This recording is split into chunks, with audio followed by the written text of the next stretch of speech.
மோடியின் வீட்டை முற்றுகையிட்ட லட்சக்கணக்கான மக்களுடைய அந்த வீடியோவை, அதாவது உங்களுக்கு நல்லாக தெரியும், எப்ஸ்டெயின் ஃபைலில் மோடியினுடைய பெயர் வந்திருக்கிறது, நமக்கு எல்லாருக்கும் தெரியும். இந்த நேரத்தில் இது குறித்து கள்ள மௌனம் காத்து கொண்டிருக்கிறார். கள்ள மௌனம் அப்படிங்கிறத விட அதற்கு இன்னொரு பெயர் இருக்கிறது, கிரிமினல் சைலன்ஸ். சரியா? இப்போது எப்ஸ்டெயின் ஃபைல் குறித்து மௌனம், சீன விவகாரம் குறித்து மௌனம், ட்ரம்பிடம் சரணமடைந்து அமெரிக்க வர்த்தகம் தொடர்பான ஒரு ஒப்பந்தம், இதில் மௌனம், எல்லாவற்றிலும் மௌனத்தை கொண்டு பத்தாயத்துக்குள்ளே ஒளிந்திருக்கக்கூடிய மோடி பதிலே சொல்ல மறுத்து கொண்டிருக்கிறார். அப்படின்னா வீட்டுக்குள்ளே தானே இருப்பார், வீடை முற்றுகையிடலாம் என்று சொல்லி லட்சக்கணக்கான மக்கள் நேற்றைய தினம் மோடியினுடைய வீட்டை முற்றுகையிட்டிருக்கிறார்கள். ஆனால் எந்த ஊடகமும் இதை காட்டலை. இதன் பிறகு ஒரு மிக முக்கியமான சம்பவம் நடந்தது. இந்த போராட்டம் காங்கிரஸ் கட்சியினால் முன்னெடுக்கக்கூடிய அதே நேரத்தில் பார்லிமெண்டிலிருந்து வீட்டிற்கு வந்த ராகுல் காந்தி ஒரு மிக முக்கியமான வீடியோ வெளியிட்டிருக்கிறார். ராகுல் காந்தி என்ன சொல்கிறாருன்னா, நான் யாரை பார்த்தும் பயப்பட வேண்டிய தேவையில்லை, இந்தியாவை மோடி ட்ரம்புக்கு விற்றிருக்கிறாரு, அதில் எந்த விதமான சந்தேகமும் இல்லை.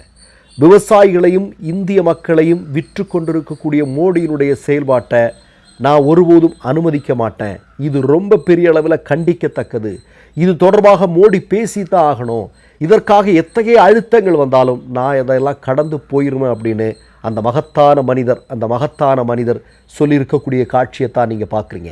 இன்னொரு மிக முக்கியமான செய்தியும், இந்த மோடியினுடைய வீடு முற்றுகையிடப்பட்டிருக்கிறது அல்லவா, அங்கு கலந்து கொண்ட ஒரு பெண் மிக முக்கியமான ஒரு விஷயத்தை பேசியிருக்கிறாங்க. அந்த பெண்மணி தெளிவாக சொல்கிறார். என்ன சொல்கிறார்னா, உலகத்திலேயே கேடு கெட்டவன், மோசமானவன், சிறு குழந்தைகளை கூட விட்டு வைக்காதவன், ஒரு பெரிய புரோக்கர் பையன், ஒரு மாமா பையன், அந்த மாதிரியானவனுடைய பட்டியலில் இந்தியாவுடைய பிரதமருடைய பெயர் வந்திருக்கு இல்லையா, அது எப்படி வரலாம், அதற்கு அவர் பொறுப்பாக பதில் சொல்லணும் இல்லையா அப்படின்னு கேட்குறாங்க. அடுத்ததாக ஒரு மிக முக்கியமான செய்தி அந்த பெண்மணி சொல்கிறார். மோடி என்று சொல்லக்கூடிய தவர் தன்னுடைய சுயநலனுக்காக சமரசம் செய்திருக்கிறார் அமெரிக்காவினுடைய ட்ரம்பு கூட அப்படிங்கிறத அந்த பெண்மணி போட்டுடைக்கிறார்.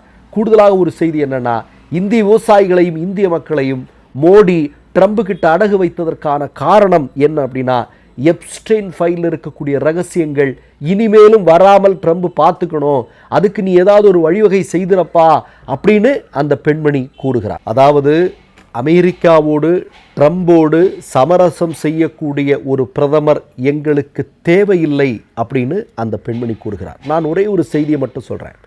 எப்ஸ்டெயின் ஃபைலில் பெயர் வந்திருக்கிறது என்கிற காரணத்திற்காக இங்கிலாந்தினுடைய தொழிலாளர் கட்சியை சார்ந்த தலைவராக இருக்கக்கூடிய லார்ட் மாண்டெல்சன் நேற்றைய தினம் தன்னுடைய பதவியை ராஜினாமா செய்திருக்கிறார். ஸ்லோவேக்கியாவினுடைய